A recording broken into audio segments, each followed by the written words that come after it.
Hello friends, welcome to न्याय nexus. आज discuss करने जा रहे हैं वेजरिंग अग्रीमेंट के बारे में कि वेजरिंग अग्रीमेंट होता क्या है। वेजरिंग अग्रीमेंट, जो वेजर, सबसे पहले जानो कि वेजर क्या होता है। वेजर माने क्या होता है? बेट, सट्टा लगाना। अब जो वेजरिंग अग्रीमेंट है, हमारे इंडियन कॉन्ट्रैक्ट एक्ट सेक्शन 30 में दिया हुआ है कि कोई भी agreement by way of wager होता है तो वो वॉइड होता है, उसको अग्रीमेंट नहीं माना जाता है। यहाँ पे वेजरिंग कॉन्ट्रैक्ट क्यों नहीं दिया है, वेजरिंग अग्रीमेंट क्यों दिया है? क्योंकि कॉन्ट्रैक्ट क्या होता है? An agreement which is enforceable by law. पर यहाँ पे जो अग्रीमेंट है वो इटसेल्फ वॉइड है, अग्रीमेंट का ही कोई बेस नहीं है, तो it can't form the contract. तो इसीलिए इसके अग्रीमेंट को, इसके रूट को, इनिशियल बेस्ड को, इसको वॉइड कर दिया गया है। ये इसकी डेफिनेशन है कि अग्रीमेंट बाय वे ऑफ वेजेस are void and no suit shall be brought for recovering anything alleged to be won on any wager or entrusted to any person to abide the result of any game or other uncertain event on which any wager is made। दो person है, ए और B, दोनों के बीच ए ने बोला कि अगर Tuesday को बारिश हुई तो बी उसको 500 देगा। तो बी बोला ठीक है, पर मैं तो वेदर टेलीकास्ट देख के आया हूँ और आगे प्रेडिक्शन है कि ट्यूसडे को बारिश नहीं होगी। तो यहाँ पे क्या होता है, अगर ट्यूसडे को बारिश होती है, नहीं होती है, अगर ट्यूसडे को बारिश होती भी है और बी को सपोज ए को देना है पैसा 500 रुपीज़, क्योंकि जो वेजर बेड लगा था, और यहाँ पे नहीं देता है ए, नहीं देता है बी, तो बी उसके ए जो है वो बी के अगेंस्ट सूट फाइल नहीं कर सकता है फॉर रिकवरिंग एनीथिंग, क्योंकि ये क्या है? अग्रीमेंट है जो बाय वे ऑफ वेजर है, इटसेल्फ इज वॉइड। एसेंशियल्स क्या क्या हैं इसके? First essential is dependence on uncertain event, क्योंकि ये डिपेंडेंस क्या है? अनसर्टेन इवेंट में है, उसकी प्रोबेबिलिटी है होने की इवेंट की, नहीं होने की इवेंट की, तो हो भी सकता है और नहीं भी हो सकता है। जब डिपेंडेंसी क्या है? अनसर्टेन इवेंट पे है। दूसरा, मस्ट चांस ऑफ गेन और loss, there must be a chance of gain, mutual chance of gain and loss. यहाँ पे क्या है? म्यूचुअल चांस है गेन और लॉस की। Second thing is this.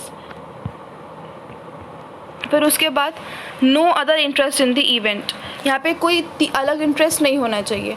पहला चीज़ क्या है? Dependence on uncertain event, uncertainty of event होना चाहिए, म्यूचुअल चांस ऑफ गेन और लॉस होना चाहिए। तीसरा is no other event in the interest in the event, कोई और इंटरेस्ट नहीं होना चाहिए इवेंट पे। जब ए और बी दोनों के बीच बस हारने और जीतने का होना चाहिए कि मुझे जीतना ही है, कोई और तीसरा इंटरेस्ट नहीं होना चाहिए। Neither party should have any interest in happening और non happening of the interest. Interest must be some he will lose और विन। इंटरेस्ट किस पे होगा? सम, जो वो जीतेंगे या फिर हारेंगे, वही एक इंटरेस्ट होना चाहिए और कोई इंटरेस्ट नहीं होना चाहिए।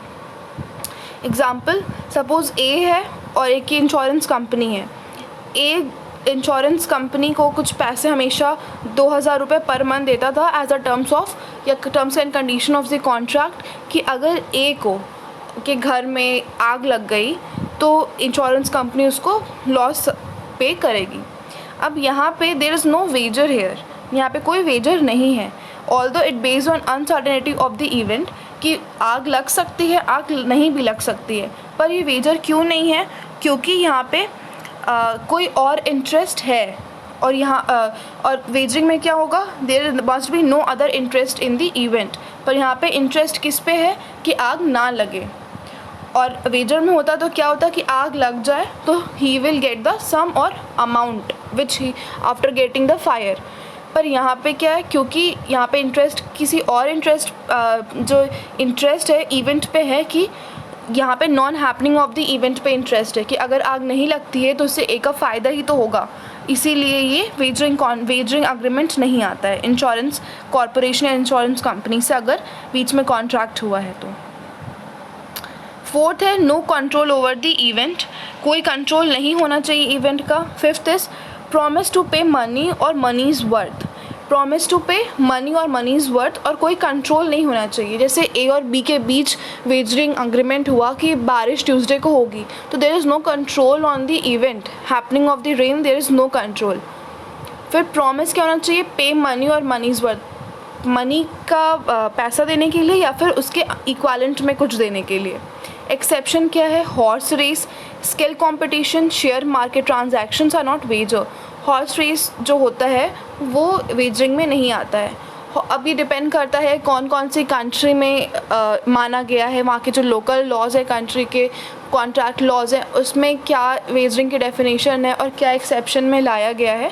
तो अब जैसे तो यहाँ हॉर्स रेस का वो बात हो जाएगी। फिर स्किल कंपटीशन इज़ कि ड्राइंग, पजलिंग, क्रॉसवर्ड्स, तो ये सब चीज़ें जो होती हैं वो भी वेजरिंग में नहीं आती हैं अनटिल एंड अनलेस यहाँ पे जो उसको प्राइज़ देगा ड्राइंग, पजल और क्रॉसवर्ड में वो रैंडमली या फिर बाय लॉटरी नहीं दे रहा है।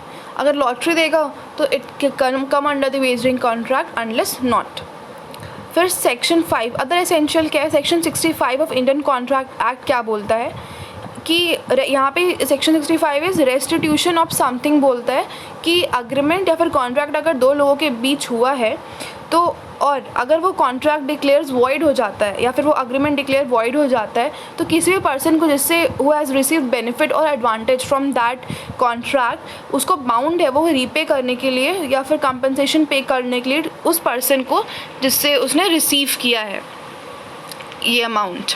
तो इसे क्योंकि वेजरिंग अग्रीमेंट है इटसेल्फ इज़ वॉइड है तो यहाँ पे ये सेक्शन 65 इज़ नॉट एप्लीकेबल।